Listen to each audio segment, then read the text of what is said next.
तर कशात मंडळी, आज आम्ही माझ्या भावासोबत केला प्रँक.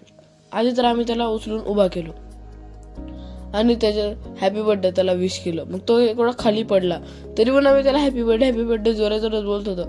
आधी तर त्याला काही कळालं नाही. मग माझ्या मामाने त्याला एक दोन धपाटे मारले आणि मग माझ्या भावाने त्याला परत उचललं.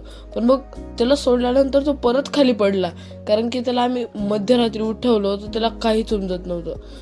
मग आम्ही इथे खाली आणलं त्याला आणि आणला मावा केक, कारण की त्याचा बड्डे होता. मग रात्री 12चं सेलिब्रेशन तर होणारच ना. इथे आज झोपून गेला होता. माझी मम्मीला पण आम्ही झोपेतून उठवलं होतं. तर मित्रांनो, आजचा व्लॉग आहे माझ्या भावाच्या बड्डेचा. मग आम्ही इथे पहिले मोठ्या आईच्या घरी जेवण करून घेतलं. मग जेवण करून आलो. इकडे आल्यानंतर मग माझ्या मामाने आणि मी एक प्रँक करायचा विचार केला.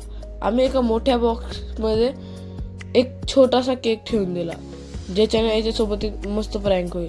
आणि रिअल केक आम्ही फ्रीजमध्येच ठेवून दिला होता.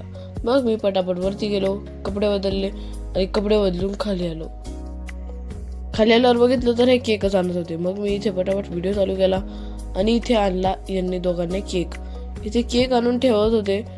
मग माझ्या भावाला असं वाटलं की याच्यात काहीतरी मोठाच केक असेल. पण मग माझ्या मामाने याच्यावरची माचीस आणि चाकू काढला आणि लागला उघडायला आणि 1 2 3चं काउंटडाऊन चालू केलं. मग माझ्या भाऊ पण फार जास्त नर्वस होता केक कोणता आहे बघायला. मग त्याने बघितलं तर छोटासा केक होता. हे बघून तर तो पण बोलतच असेल की कैसे कैसे लोग रहते हैं यार यहाँ पर. मग माझ्या मामाने केला माझ्या भावाचा सत्कार, ते बी माळा वगैरे घालून. मग थोड्या वेळानंतर मग इथे माझी मोठी आईने माझ्या भावाला वाढलं. मग माझ्या काकूने आणि मग माझ्या बहिणीने. याला असं वाटत होतं की आम्ही याच्यात बॉम्बच ठेवलाय म्हणून हा तोंड लांब लांब करत होता. पण इनफॅक्ट आम्ही याच्यात काहीच ठेवलेलं नव्हतं. मग याने कॅन्डल लावली, कॅन्डल विझवली आणि सुरू झाला केक कटिंगला. केक खायचा म्हणून तर हा फारच जास्त उठावळा होता.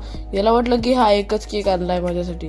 मग आम्ही थोड्या वेळात कोणी काहीच केलं नाही, त्याला केकच बनवला नाही. त्यानंतर तो विचारात पडला. मग आम्ही एक एक करून सगळ्यांना त्याला केक बनवला. पण माझाच केक बनवायचा राहून गेला होता. पण जाऊ द्या, आता काय करणार. मग इथे सगळ्यांनी माझ्या भावाला केक बनवला. केक बनवता याला विचार आला होता की आता जाऊन याच्या तोंडावरच केक बनव, पण जाऊ द्या. दुसरीकडे मग माझा मामा त्याचं उतरलेलं तोंड बघून घेऊन आला दुसरा केक, ज्यानंतर याच्या तोंडावरचं असं तर थोडं थोडं वाढलंच होतं. ज्या वेळेला केक काढला तर आता तुम्हीच वाचा याच्यावर काय लिहिलेलं आहे. हा आम्ही AI ने बनवून घेतला होता फोटो. मग याने कसं मस्त तोंड वाकडं करत करत केक कापून घेतले. मग माझ्या मामाने परत एक वेळा सत्कार केलेला होता. याने हसत हसत हसण्याने त्याचं सगळं वाकडं झालेलं तोंड लपवत होता. मग सगळ्यांनी याला हळूहळू एक एक करणं केक भरवले आणि मग माझ्या मम्मी पप्पाने गिफ्ट केलं याला ब्रँड न्यू स्नीकर्स, जे बघून याच्या तोंडावरचं हसू तर परतच आलं होतं. जे तुम्ही तुमच्या चेहऱ्याने बघू शकता कसा हसतो हे दीदी करून. पण याचा केक बघून तर याचं परत तोंड उतरून गेलं. पण मग माझ्या मामाने पण याला क्रॉक्स गिफ्ट केल्या. पण मग हा थोडा अजून खुश झाला. मग आम्ही थोड्या वेळात बसलो इथे केक खात.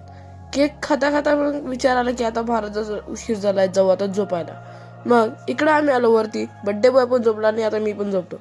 आपण मग तुम्ही लाईक शेअर आणि सबस्क्राईब करायला विसरू नका. Bye bye.